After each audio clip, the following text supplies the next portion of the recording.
Namaskar and welcome to Indian Diplomacy, show on India's national broadcaster Doordarshan about Indian foreign policy, India's international relations and major regional and global developments that have an impact on India's rise. Viewers, in this episode, we are doing a deep dive into the relationship between two of India's neighbors, which is highly troubled, conflict prone and problematic. This is Afghanistan and Pakistan. These two countries share a long border known as the Durand Line, which is 2,640 kilometers long, and have been intensifying clashes across this border over territorial claims and also many other disputes that have accumulated historically. So, why are Afghanistan and Pakistan at loggerheads? What is the implication of this fight for India and for the world at large? These are the themes we're taking up in this episode. And to talk us through this important topic, I have with me a very appropriate guest who is actually one of India's leading specialists on the Pakistan-Afghanistan region, Tilak Devasher. Tilak Devasher ji is a well-known author and commentator and a close monitor of what has been happening in these badlands of Pakistan and Afghanistan. Tilak ji, welcome to Indian Diplomacy. Thank you very much. Thank you for inviting me.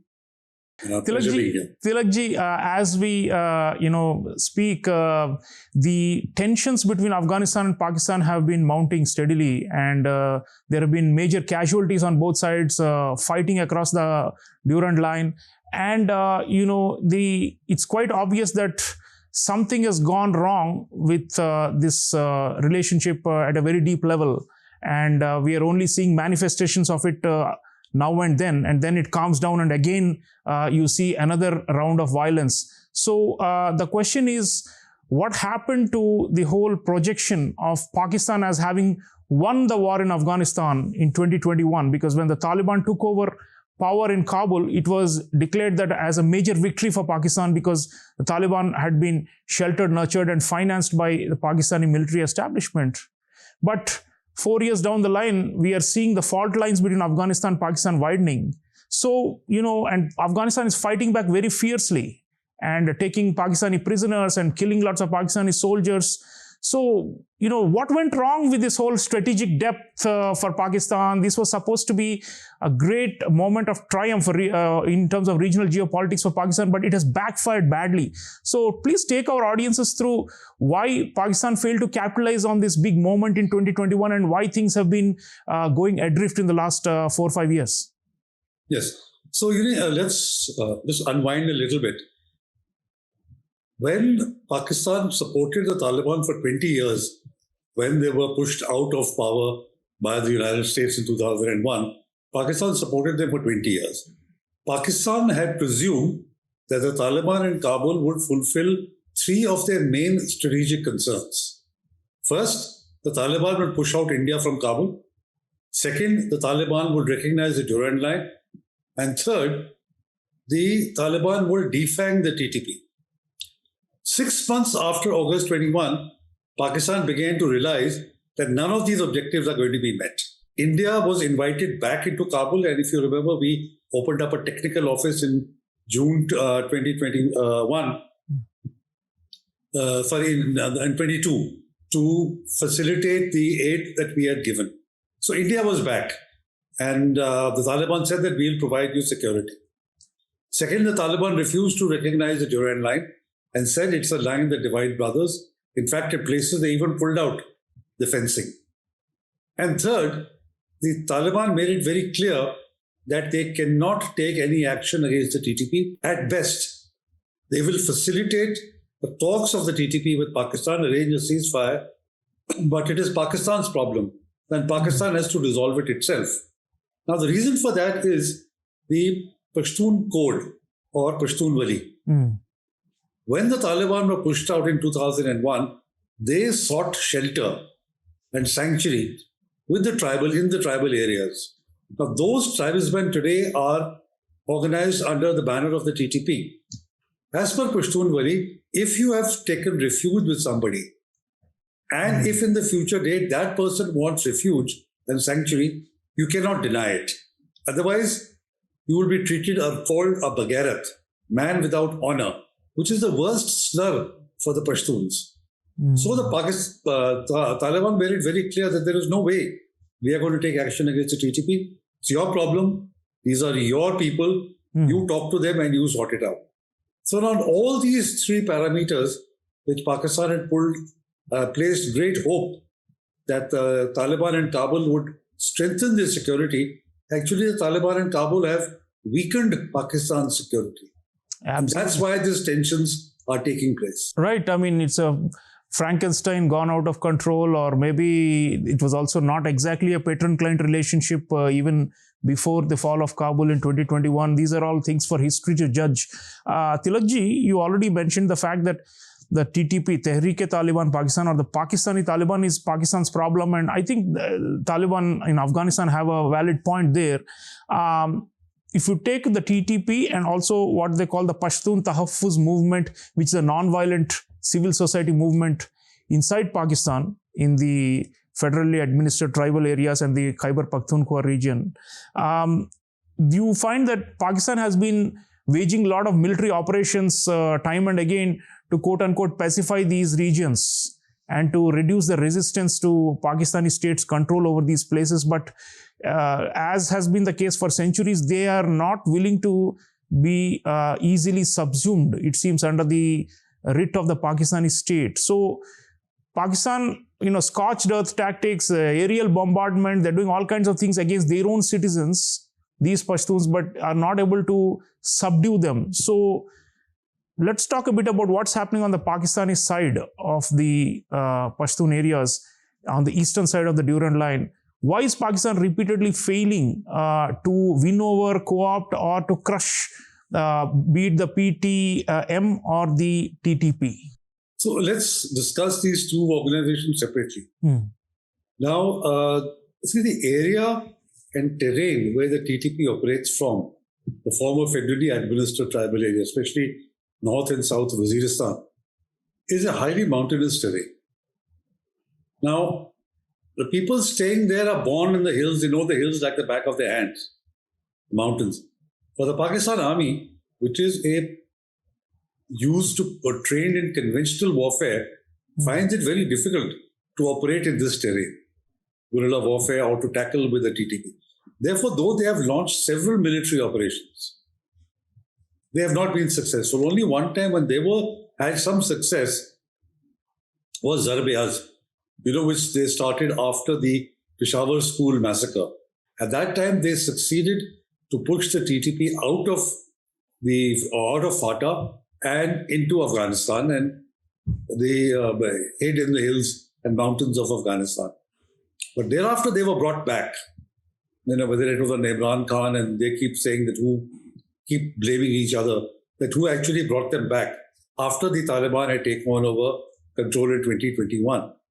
But now they are back in their strongholds and they are spread all over. And Pakistan today lacks the capacity, the military capacity, and even the military wherewithal and the will to go after them in a Zarb-e-Azb-like operation. So they are looking to Afghanistan. They say they are India-backed, all those kind of things. But the fact of the matter is that the Pakistan military today is weakened. It does not have the resources, financial or otherwise, to directly take the TTP head-on like they had done in the early 2000s during Zarb-e-Azb. Now, PTM is a civil rights movement. They came to the fore basically as a protest that we don't want to be treated as cannon fodder. We have done enough fighting to push Pakistan's foreign policy objectives. You've treated us for jihad, treated us as cannon fodder, no more. Let the Punjabis have an opportunity also to gain Jannat. We don't want to do it anymore. And because they are a peaceful movement, Pakistan Army finds it very difficult to deal with them. This is the same thing happened in Bangladesh. Pakistan Army did not know how to deal with Mujibur Rahman because it was a mass movement, peaceful. They have only one template. Anybody who raises his head, bash it. Like the famous saying that if all you have is a hammer, everything looks like a nail. Yeah. But for a peaceful movement who are protesting and saying we want the same rights under the constitution that the Punjabis or the Sindhis enjoy. So the Pakistan Army doesn't know how to tackle that. So with the PTM is a different kind of problem that the Pakistan army faces. But it's so short-sighted of the army that they could have easily co-opted the PTM if they really wanted to have peace in Khyber Pakhtunkhwa. But perhaps strife in Khyber Pakhtunkhwa suits the army rather than to have peace over there. And now they've got two enemies. They've got the PTM and they've got the TTP on this side of the Durand Line. And then, of course, the PTI government is in power and the PTI doesn't like the army. They have problems with each other. And on the other side is the Taliban. So what Pakistan is faced with is currently a Pashtun pincer from both sides of the Durand Line. The Taliban don't accept the Durand Line. The TTP doesn't accept the Durand Line. The PTM has been a bit ambivalent about the Durand Line. But basically, no Pashtun accepts division of Pashtun territories by a line drawn up by the British in 1893. And if you like, I can give you why the Afghans don't think that Durand Line exists anymore. I mean, maybe later on, if you can ask a question on the Durand Line, I'll tell you why the Afghans think this line no longer exists. Absolutely. Let's go there, Tilakji. You have written a very well-regarded book, The Pashtuns, A Contested History. And you have argued that the Pashtun people comprise one of the largest ethnic group without a state. There are about 60 to 70 million Pashtuns altogether in the world, mainly in that region. And they have been, unhappy with the Durand Line and do not accept it. So, given the weakness of Pakistan that you're talking about and the ineffectiveness of its military, which is increasingly being humiliated by these guerrilla groups, the question is, are we going to see some kind of a Pashtunistan finally being created, or even a greater Afghanistan that takes over some parts of Western Pakistan altogether and, ultimately, annexes those territories? I mean, of course, Pakistan is conventionally stronger than Afghanistan and economically better, but, given the weaknesses of the Pakistan military and the mistakes and the fundamental errors they make in policy, do you think there is a chance of any balkanization or in a medium to long terms, Pakistan even breaking up or losing territory? So, there are two parts. I'll talk first about the Durand Line. Why the Afghans don't consider it an international border. This is the last treaty between British India and the King of Afghanistan was the 1921 Treaty of Kabul. Now, this had a very interesting clause which said that the treaty is valid for 3 years. And after 3 years, any of the two sides, that is British India or Afghanistan, could rescind it after giving 1 year's notice. Right? Now, when Pakistan was created in 1947, they did not write any letters talking about the Durand Line, getting the Afghan government to accept it. The Afghan government refused to recognize the Pakistan in the United Nations, saying this is a new country. It cannot accept the treaties and liabilities of the colonial power. With our treaties with India, if anything, we need to discuss this with India. Then it happened in 1949. The Pakistani aircraft entered Afghan airspace and fired at a few villages. The Afghan government called a Loya Jirga in 1949. And that Loya Jirga rescinded all the treaties. As per the 1921 treaty, they rescinded the Durand Line, they rescinded the 1879 Treaty of Gandamak, Treaty of Rawalpindi, everything. So as far as the Afghans are concerned, there is no international boundary between Pakistan and Afghanistan. And no Afghan government, every Afghan government has stood on this principle. So whether it was a monarchy under Zahir Shah, the Republican government under Dawood, the communists, the Mujahideen, the Taliban, Hamid Karzai, Ghani and Taliban now, nobody has accepted the Durand Line. They said there is no line. There is no international boundary. The boundary that we had was with British India, and that expired in 1949. So that is one part of it. Pakistan's policy has been to get some Afghan government to accept the Durand Line as an international border. They thought that Taliban would be their best bet. But thrice in Taliban 1.0, they raised this issue and Mullah Omar told them to get out. This time again, they've asked the Taliban 2.0 to recognize it. And again, they've been told, sorry, this is not our decision, it was a decision for the people of Pakistan. So again, they have rejected it. So that's the Durand Line. And Pakistan knows that their western frontier is vulnerable because Afghanistan has not accepted it. And if Afghanistan is strong tomorrow, if it has international backing, it can well claim all the territories up to Atak. Right. And this is where your other question comes in about Pashtunistan. Yeah. Afghanistan is weak today. It is not in a position to challenge Pakistan. It is not in a position without international support to be able to look. That's one part of it. And secondly, they have no vision. Whether it's a greater Pashtunistan, greater Afghanistan, they have to articulate all these things in a concrete plan of action. Absolutely, yeah. So a lot of uncertainty out there. Tilakji, talking of international support, I mean, one of the most striking things has been the Taliban warming up to India, and we have seen an effort to improve our working relations with the Taliban government based on the ground reality that they control Afghanistan, and after all, it's a neighbor, and we do need to invest in that region and to have influence there. So, the fact that Pakistan-Afghanistan relations are, plunging, and the fact that Afghanistan is reaching out to India and is inviting India to come in as a major development partner for economic projects and all that, does look like a case of, my enemy's enemy is my friend, as Kautilya would put it. So, at that level, what is the support that India could potentially give to the Taliban government in Afghanistan as it tries to hold its own against a relatively more powerful Pakistan?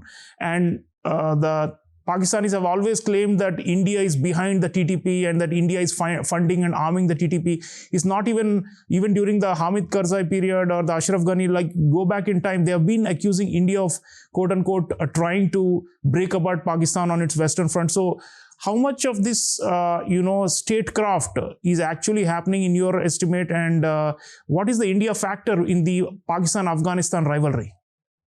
You see, the fact of the matter is that India and Afghanistan have centuries-old relationship. Right? In fact, there's an old Indian saying that he who would be emperor in Delhi must first control Kabul. There's an old saying. Simply because all invasions of India, right from the time of the Persians and Alexander, had to come through Afghanistan. Right? It was only the British who came via the sea. Therefore, anybody who was ruling in Delhi or in Punjab had to make sure that there was a friendly power in Kabul. Today, it's not a question of control. It's a question of trade routes. It's a question of ensuring that the open spaces in Afghanistan are not used by Pakistan-based or Pakistan-supported India-specific terrorists like the Lashkar and the Jaish. Therefore, for India, a strong relationship with Afghanistan is very important. You can't change geography. See, the Taliban may have been upset, or we may have our differences with the Taliban since 2021. But look, within 4 years, the Taliban are back and talking to us. Because it is a natural compulsion of any power in Kabul, like compulsion for any power in Delhi, for the two of us to come closer together. Right? So this is a natural progression. Right now, we are building trust. I think we are also going a step by step. Humanitarian assistance, even at the worst of times, India provided humanitarian assistance. We provided wheat, 50,000 tons of wheat, about 300 tons of medicines. We provided COVID vaccines, despite all the what was happening and because Taliban at that time were beholden to Pakistan. Despite that, we have provided. And now that Pakistan-Taliban relations have deteriorated to the point of hostilities, it is far easier for us to have a direct bilateral contact with the Taliban and talk to them directly. And I think the visit of Amir Khan Muttaqi, the foreign minister, has been very useful in that respect. I think two of the most important things that were during the visit for me was first the EAM saying that we are contiguous neighbors. He made a very pointed reference to contiguous neighbors, hinting that as the Wakhan corridor and the illegally occupied area by Pakistan of J&K is 106 kilometers. That's one. And secondly, in the joint statement, Afghanistan accepted that the Pahalgam attack in Jammu and Kashmir, India, this is what has got Pakistan very upset. They called the Afghan ambassador and they said, how can you say this? It is the UN, all that kind of spiel that they normally give. Right. But these are very significant statements that were made in the joint statement. Right. And the fact, that we are friends and close friends and all that.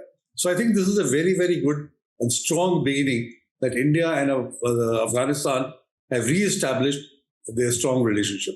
Absolutely. It's an opportune time, and the tide is turning. Viewers, Tilakji, last question. What about the other regional, extra-regional players? I mean, the Russians have recognized the Taliban government, the only country in the world to formally recognize Taliban government in Afghanistan. There are calls that others should do, that India should also do, follow suit. The Chinese are negotiating with the Taliban to extend the CPEC, the China-Pakistan Economic Corridor, as a tripartite thing. So, and then of course the US wants the Bagram Air Base back, and President Donald Trump has been publicly calling for, bringing the US back into Afghanistan. So these regional players, historically people talked in terms of the great game and great powers competing and vying for influence over this pivotal geopolitical region of where Afghanistan is today. So what is your assessment of these players? And, in the context of Pakistan-Afghanistan rivalry and enmity that is getting worse, what is the role of these external players? They're all, uttering, platitudes like we want it to stop and we can mediate and we can bring both parties together and so on. But what are the real interests? Briefly, Russia, China, and the US. You see, as you mentioned, Afghanistan is a very important piece of geography. It connects so many different parts of the world, of Asia, North Asia, South Asia, West Asia, East Asia. It's pivotal, it's over there. So everybody wants to have access to it, to have good relationship. For Russia, a big danger has been the ISIS. And it would look to the Taliban to make sure that the ISIS is crushed. For China, again, it's a problem that Uyghurs don't get sanctuary and training in Afghanistan. They also have bid for the copper mine, Tehreek. And I'm not sure about CPEC being extended to Afghanistan. After all, where is the sea route? It's a landlocked country. They'll find it difficult to build a train. So that's in the future. But China's interest is both economic as well as in for the Uyghurs.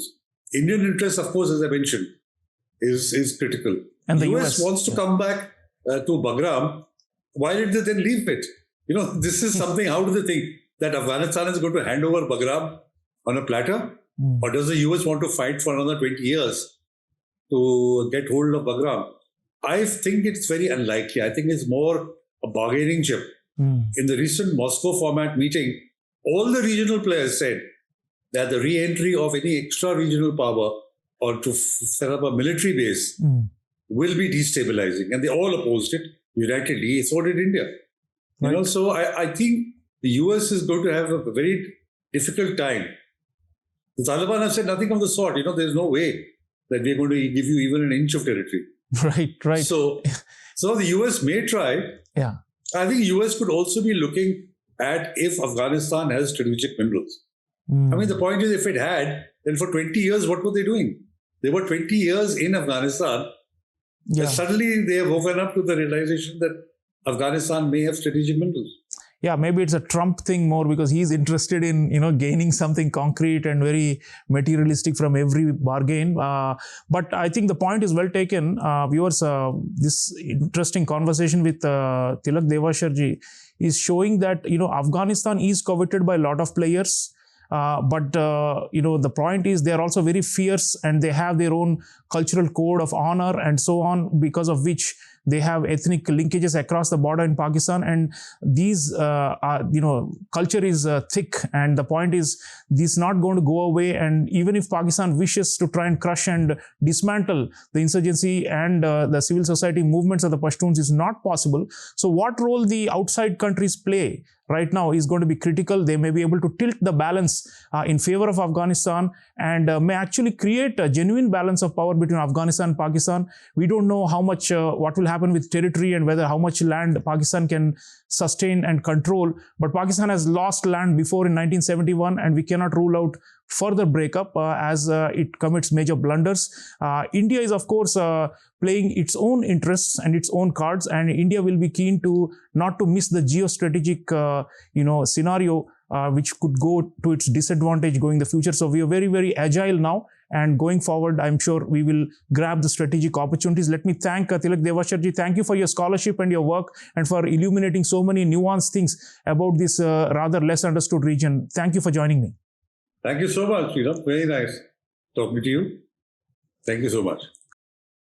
Viewers, Afghanistan versus Pakistan, this is going to be a long contest. It's more than a cricket match between these two countries, which is also very hotly contested. It's more than a territorial dispute. It's ultimately about the nature of the regimes in these two countries and also the will of the people, of the Pashtun people in particular. So India will be very keen to make sure that it has its presence and its footprint back in Afghanistan, and so that we are able to control the menace of terrorism and also have access to the trade routes to Central Asia and beyond. So we will be closely watching and monitoring the situation, but also making sure that when there is a geopolitical opportunity, we will try to exploit it as per our core national interests. Thank you for watching. I'll see you again next time. Until then, take care.